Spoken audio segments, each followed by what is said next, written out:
यदि संसार में आपको भव सागर से पार जाना है और जिंदगानी सफल बनानी है तो काम करते रहो और नाम ना भूलो।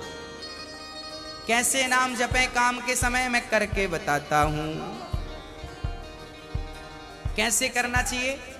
सबसे पहले जब हम सोकर उठें तो हमें क्या करना चाहिए। हम पहले तो ये निश्चित करें कि हमें उठना कब है। हमें कब उठना चाहिए? सूर्योदय के पहले। सूर्य उदय के पहले जो लोग उठ जाते हैं, जिस घर के लोग उठते हैं, कहते हैं सूर्य उदय के पहले आपके घर में झाड़ू लग जाए, आपका मेन गेट खुल जाए, खिड़कियां खुल जाएं और सूर्य का पहला प्रकाश यदि आपके घर पे आया तब तो आपके घर में सुख शांति और समृद्धि की कभी कमी हो नहीं सकती। जीवन में दुख वो लोग पाते हैं जिनके 7 बज गए, सूर्य भगवान आ गए, अभी तक दरवाजा नहीं खुले, खिड़कियां नहीं खुली, सो रहे हैं। राक्षस राज अभी सो रहे हैं। 7 बज गए, सूर्य भगवान सिर पे चढ़ रहे हैं, अभी तक आप सो रहे हैं। क्या ये हमारी सभ्यता, हमारा संस्कार है? ना, हमारे संस्कार हैं जब हम छोटे थे ना, ये दास अपनी बात कर रहा है, जब हम 10 वर्ष के थे तब हम मंदिर में पूजा करते थे। हम मंदिर में, हमारे पिताजी मंदिर में पुजारी थे, एक मंदिर की पूजा करते थे। तो हम जब 10 साल के थे तब हम 4 बजे स्नान करके 5 बजे पूजा खत्म करके और 5 से 6 बजे तक में सुंदर कांड का रोज पाठ करते थे, हनुमान चालीसा का रोज पाठ करते थे, रोज पाठ करते थे। 6 बजे, सवेरे 6 बजे मंदिर की पूजा और पाठ करके बाहर आ जाते थे अपने काम के लिए, और 6 बजे बाहर आकर गाय के लिए घास लेने के लिए खेत चले जाते थे। चारा काट करके गाय को खिलाते थे, फिर नाश्ता करते थे, फिर रोटियां, नाश्ते में रोटी और अचार खाते थे। हाँ, कभी गुड़ भी खा लेते थे रोटी के साथ। ये दिनचर्या थी। पहला काम हमारा भगवान को धन्यवाद देना होना चाहिए, गौ सेवा होनी चाहिए। ये हमारे संस्कार, हमारा रक्त, हमारे रक्त में है। ये बिना पूजा किए अच्छा ही नहीं लगता। तो क्या करो, सूर्य उदय के पहले, सूर्य भगवान कब उदय हो रहे हैं? लगभग आप 5:30 बजे बिस्तर त्याग दो। बिस्तर त्यागने के पीछे भी कारण कैसा है, कैसे त्यागना है? डायरेक्ट उठ के चलना नहीं है। सबसे पहले जैसे ही आपकी आंख खुले, आंख खोलते ही राम नाम ते ही सुमिरन कीन्हा, हृदय हरस कपि सज्जन चीन्हा, यही सन हठ करी हूं पहचानी, साधु ते हो ही न कारज हानि। हनुमान जी जब लंका में गए और विभीषण की कुटिया पर गए तो विभीषण सवेरे 4 बजे जागे और जागते ही उन्होंने क्या बोला? राम। अर्थात आप जब जागें तो जागते ही राधे कृष्ण, सीताराम, श्रीमन नारायण, भगवान का नाम हरे कृष्ण कृष्ण कृष्ण हरे जपें। भगवान का नाम लेते हुए बिस्तर से उठें, उठकर बैठ जाएं। बिस्तर पर सीधे पड़े थे, उठ के बैठ गए। बैठकर क्या करना है? भगवान का नाम, हे प्रभु आज का दिन आपने दिया उसका धन्यवाद। फिर दोनों हाथ का ऐसे मंथन करना चाहिए, और जब हाथ गर्म हो जाए तो फिर हमें हथेली को ऐसे खोलना चाहिए। खोलने के बाद हमें एक मंत्र पढ़ना चाहिए। मंत्र याद ना हो तो आप ऐसा करो, कराग्रे वसते लक्ष्मी, कर मध्य सरस्वती, कर मूले तु गोविंदा, प्रभाते कर दर्शनम। कराग्रे वसते लक्ष्मी, कर के अग्रभाग में लक्ष्मी का वास होता है। यहाँ कराग्रे वसते लक्ष्मी, कर मध्य सरस्वती, यहाँ सरस्वती का वास होता है, और पूरे हाथ में भगवान कृष्ण का, नारायण का वास होता है। कर मूले तो गोविंद। तो दोनों हाथों का मंथन, यहाँ लक्ष्मी का ध्यान सवेरे करेंगे तो आपके घर में लक्ष्मी आएगी, सवेरे से ध्यान होगा। सरस्वती का चिंतन करेंगे तो आपकी वाणी से दिन भर कोई गलत शब्द नहीं निकलेगा, गलत वाक्य नहीं निकलेगा, गलत विचार नहीं निकलेंगे, आपकी वाणी से कोई दुखी नहीं होगा। और गोविंद का ध्यान करेंगे, मेरे नारायण मेरे कृष्ण का ध्यान करेंगे तो आपको सब कुछ मिलेगा। तो पहले दोनों हाथों का मंथन करके दर्शन करें, फिर दोनों हाथों का मंथन करके जब हाथ गर्म हो जाएं तो अपने चेहरे पर लगाएं, अपने नेत्रों पे वो हाथ लगाएं। और उसके बाद सबसे पहले उठकर आप अपने बच्चों को ये चीजें समझाएं। सबसे पहले उठकर आप पृथ्वी माता को प्रणाम करें। पृथ्वी माता को, हे पृथ्वी माता, आपका धन्यवाद, आपने हमें एक अवसर दिया है।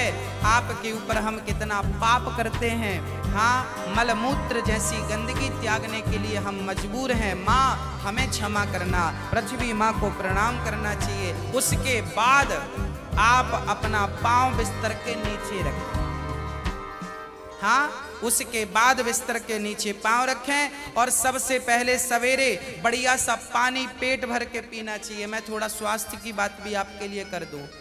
बच्चों को तो जानकर रात के तांबे का बर्तन, जानते हैं, कॉपर, तांबे के लोटे में धुलकर पानी भर दो, उसे ढक दो और वही तांबे के बर्तन में जो रात भर से पानी पड़ा था उस पानी को सवेरे बच्चों को पिलाओ।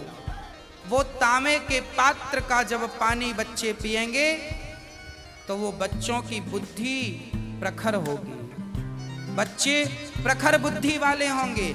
यदि आपके घर में चांदी का सिक्का है तो आप लोटे पर चांदी का सिक्का भी डाल सकते हैं, नहीं है तो कोई बात नहीं। चांदी का सिक्का जब लोटे पे डालेंगे और उसमें पानी भरेंगे, पानी का स्पर्श चांदी और तांबे से जब होता है तो पानी शुद्ध हो जाता है, पानी के दोष समाप्त हो जाते हैं और पानी की शक्ति बढ़ जाती है। अरे फिल्टर करने वाली मशीनें जो आपने घर में लगवा रखी हैं, आरओ, ये क्या करते हैं? ये पानी वेग से जाता है, टकराता है, टकराने से पानी की शक्ति घटती और बढ़ती है। सबसे ज्यादा शक्तिशाली पानी कौन सा? झरने का पानी। गंगा का पानी शक्तिशाली क्यों है?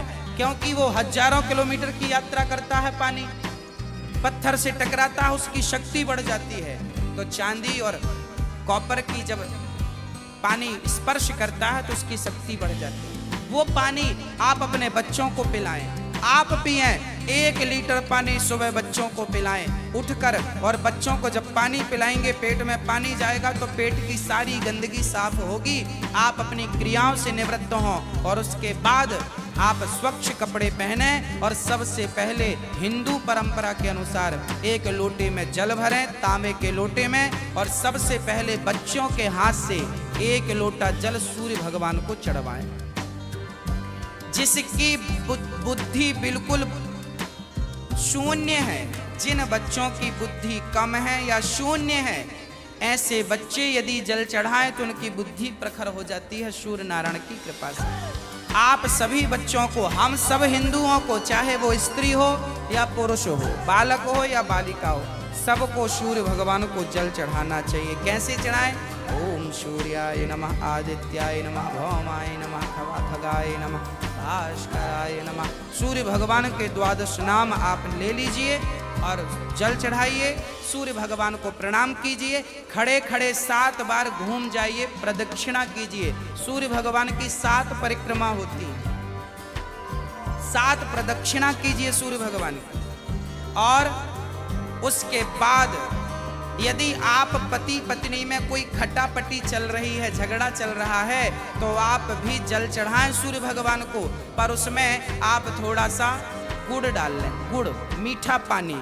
जब मीठा जल चढ़ाएंगे सूर्य भगवान को तो आपके रिश्तों में मिठास बनी रहेगी। और मैं आपको बता दूं कि आप अपने बच्चों को जो जल चढ़वाएं वो सादा जल ना चढ़वाएं, उसमें थोड़ी कुमकुम डाल लो, रोली लाल कर लो पानी को, लाल पानी सूर्य भगवान को चढ़ाओ, रंगीन पानी सूर्य भगवान को, या चंदन घिस के डाल लो, एक केसर का पत्ता डाल लो।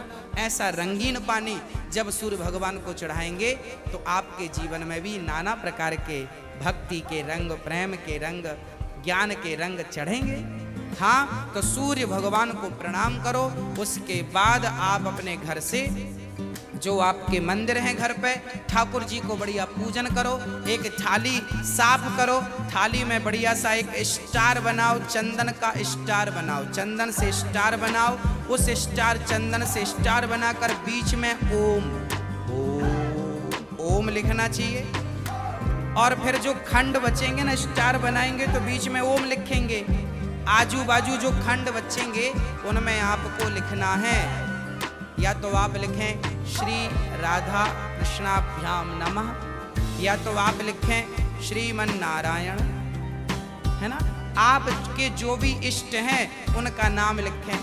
श्री राधा, एक खंड में लिखें श्री, फिर एक में रा, फिर धा, फिर राधा हो गया, फिर श्री कृष्णाभ्याम नमः ऐसा लिखें। श्री सीतारामाभ्याम नमः भी लिख सकते हैं। ऐसा लिख के फिर लड्डू गोपाल जी को उस पर बिठाओ। ठाकुर जी आपके घर पे होंगे ना लड्डू गोपाल जी। आपने जब वो स्टार पर ये सब बना लिया तो वो यंत्र बन जाता है। उस यंत्र को जल डालकर पहले प्रणाम कीजिए। जल डाल के प्रणाम करके फिर उसे आप प्रेम से प्रणाम कीजिए, और प्रणाम करके फिर ठाकुर जी को बिठाइए। ऐसे देखिए टीवी पे दिख रहा है, ऐसे आपको बनाना है। ऐसे आपको बना के ओम, फिर उसमें तुलसी का पत्ता चढ़ाइए लिख करके सब में, और फिर उसको प्रणाम कीजिए। जल चढ़ाइए, तुलसी चढ़ाइए। ये एक यंत्र बन गया, और इसे प्रणाम कीजिए। फिर इसके ऊपर ठाकुर जी को बिठाइए, गोविंद को बिठाइए, बिहारी जी को बिठाइए, और बिठाकर फिर उन्हें स्नान कराइए। प्रेम से स्नान कराइए। कैसे स्नान कराएं? ऐसे स्नान कराएं, और बोलते रहिए श्रीमन नारायण नारायण नारायण। कुछ नहीं आए तो नारायण नारायण कीर्तन करते श्रीमन नारायण नारायण। ऐसे जल चढ़ाओ। जल चढ़ाने के बाद भगवान को अपनी गोद पर बिठाओ। अपनी गोद पर बिठाकर बड़े प्रेम से उन्हें बढ़िया कपड़े से पोंछो, साफ करो। बच्चे को भी आप नहला के पोंछते हैं, बच्चे को बढ़िया पोंछिए, उन्हें साफ करिए। और जब भगवान को आप बढ़िया से साफ करें, उसके बाद उन्हें उनकी आसन पर बिठावें, और आसन पर बिठाने के बाद उनको फिर बढ़िया से वस्त्र पहनावें, और वस्त्र पहनाने के बाद उनका श्रृंगार करें। श्रृंगार करने के बाद जब पूरा श्रृंगार हो जाए तो ठाकुर जी को दर्पण दिखावें, है ना। फिर भगवान जी को दर्पण, आप लोग भी दर्पण देखते हैं कि नहीं? ऐसे ही ठाकुर जी को दर्पण दिखाना चाहिए। प्रभु देखिए, आज दास ने आपका ऐसे श्रृंगार किया है, ये आपका श्रृंगार है। ऐसे दर्पण दिखाओ भगवान को। हाँ, भगवान को बढ़िया सा दर्पण दिखाओ। भगवान को दर्पण दिखाकर फिर उनको प्रणाम करो, और प्रणाम करते हुए कहो त्वमेव माता। बोलो मेरे संग सभी लोग, बोलो त्वमेव माता च पिता त्वमेव, त्वमेव बन्धुश्च सखा त्वमेव, त्वमेव विद्या द्रविडं त्वमेव, त्वमेव सर्वं मम देव देव। हाथ जोड़कर भगवान से कहो, हे प्रभु आप ही हमारी माँ हैं, हे प्रभु आप ही हमारे पिता हैं, हे गोविंद आपके सिवा हमारा इस सृष्टि में कोई नहीं है। हे प्रभु, माना कि मैं अपराधी हूँ, माना कि मैं पापी हूँ, पर मुझे स्वीकार करना आपका ही काम है भगवान। हे नाथ, मैं आपको कभी भूलूं नहीं। एक बार जरा सभी बोलिए, हे नाथ मैं आपको कभी भूलूं नहीं। हे नाथ मैं आपको कभी भूलूं नहीं। हे प्रभु, मैं सदा आपका स्मरण करता रहूं, सदा आपका चिंतन करता रहूं। हे नाथ, मैं आपको कभी भूलूं नहीं। ऐसी हमें प्रार्थना करनी चाहिए, भगवान को प्रणाम करना चाहिए, बढ़िया सी आरती उतारनी चाहिए, बढ़िया सा भोग लगाना चाहिए। और बढ़िया आरती उतार कर देखो, भोग भगवान को कई लोग ना भोग ऐसी रख देते हैं, ऐसे नहीं, भगवान को एक एक तोड़ करके जैसे हम बच्चों को खिलाते वैसे हमें खिलाना चाहिए। भोग ऐसे लगाना चाहिए। खिलाओ 5 बार, कम से कम 5 कौर तो खिलाओ, खिलाओ भगवान को। खिलाने के बाद फिर आचमनी से जल घुमाओ, भगवान को पानी पिलाओ, है ना, पानी पिलाओ भगवान को। बढ़िया पानी पिला के उनका मुंह पोंछो, बढ़िया कपड़े से ऐसे मुंह पोंछो भगवान जी का। मतलब भगवान को अपनी तरह प्यार करना, बालक की तरह प्यार कर। माँ यशोदा क्या करती, गोद में बिठाती, खिलाती पिलाती, मुंह पोंछती थी। हमें भी वही स्नेह रखना भगवान से। भगवान प्रेम की तो भूखे हैं। वो वस्तुओं के सोना चांदी जिनके पांव लक्ष्मी दबा रही हैं, उन्हें हम क्या पैसा देंगे, उन्हें हम क्या सोना चांदी देंगे। भगवान प्रेम चाहते हैं, सोना चांदी नहीं चाहते। प्रेम से कोई पत्रम पुष्पम फलम तोयम यो में भक्त्या प्रयच्छति, प्रेम से खिलाओ तो सही, भगवान तो सब खाएंगे। प्रेम से खिलाओ, झूठा खिलाओगे तो शबरी माँ ने झूठे पेड़ खिलाते। हाँ, सब खाते हैं। प्रेम होना चाहिए। अरे मेरा आपसे प्रेम है ना, तो मैं आपके घर बासी रोटी भी खा लूंगा, और प्रेम नहीं है तो 56 भोग आप दे देना, हमें पसंद नहीं आएंगे। तो आप और हम जब प्रेम के भूखे हैं, तो भगवान क्या वस्तुओं के भूखे हैं? वो प्रेम चाहते हैं, आपका स्नेह चाहते हैं।